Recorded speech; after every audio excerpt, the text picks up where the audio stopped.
I think 5 million, we should be charging 20 million, or, American citizenship is worth more than that. This one made me do a double take. Fared Zakaria. Yes, that CNN anchor known for relentlessly slamming Trump praised one of his policies. He called Trump's gold card permanent residency idea a good one, and then upped the ante, suggesting the $5 million buy-in should jump to $20 million. From a guy who preaches equity and inclusivity, it was a jaw-dropping twist.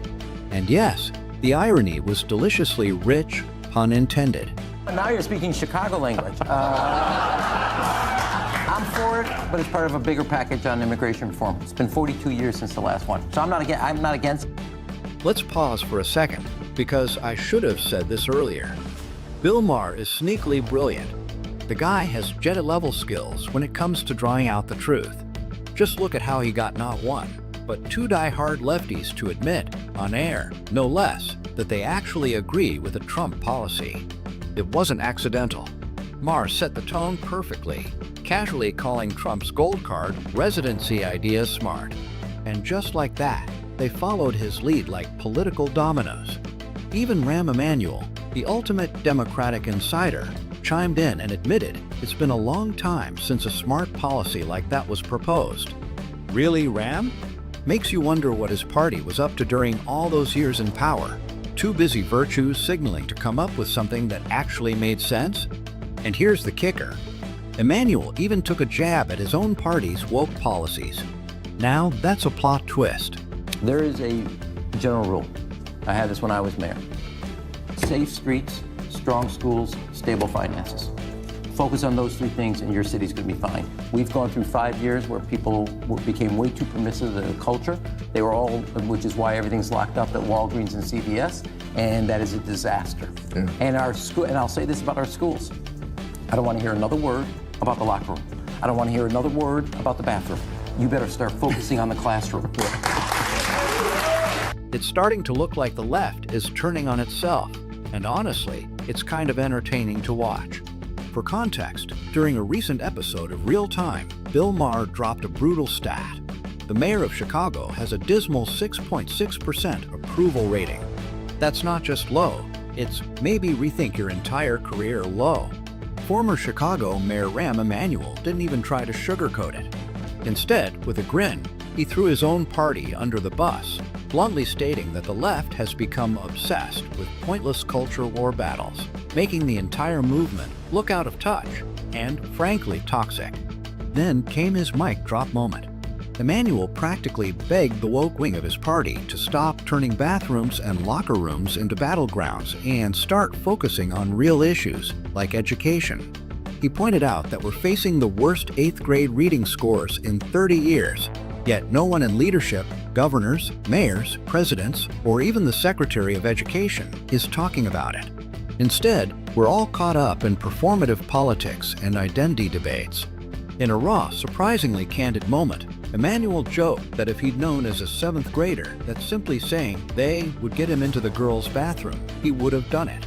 Beneath the laugh, though, was a serious critique. We've allowed fringe ideologues to dictate the national agenda under the guise of inclusivity, often pushing aside common sense and long-standing societal norms. Protecting privacy and safety, especially for women, has now become controversial, all to appease the loudest voices in the room. But here's the silver lining. Maybe, just maybe, the tide is turning. Big names on the left like Rahm Emanuel and Fared Zakaria are starting to break ranks and acknowledge the obvious. Whether it's Trump shaking the conversation or Maher stepping up as an unlikely voice of reason, reality seems to be breaking through. It's a shift this country badly needs because someone, finally, is saying what millions of Americans have been thinking all along. Bill Maher didn't just get them to admit, grudgingly, that Trump was right about something. He got them to turn on each other. It was like a political episode of Survivor, with Rahm Emanuel and Fared Zakaria pointing fingers across the ideological aisle.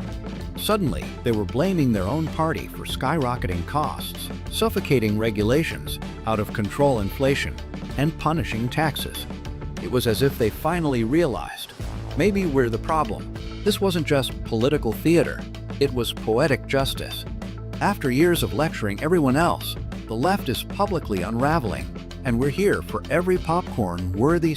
Here's the million-dollar question. Did Fared Zakaria just have a sudden epiphany, or has he known the truth all along, silently nodding while Biden drove the country into a ditch? Let's be honest, CNN has spent years as the epicenter of anti-Trump rhetoric, with slanted panels, echo chambers, and news that felt more like hit pieces. So now, Zakaria's public moment of clarity feels less like honesty and more like convenience.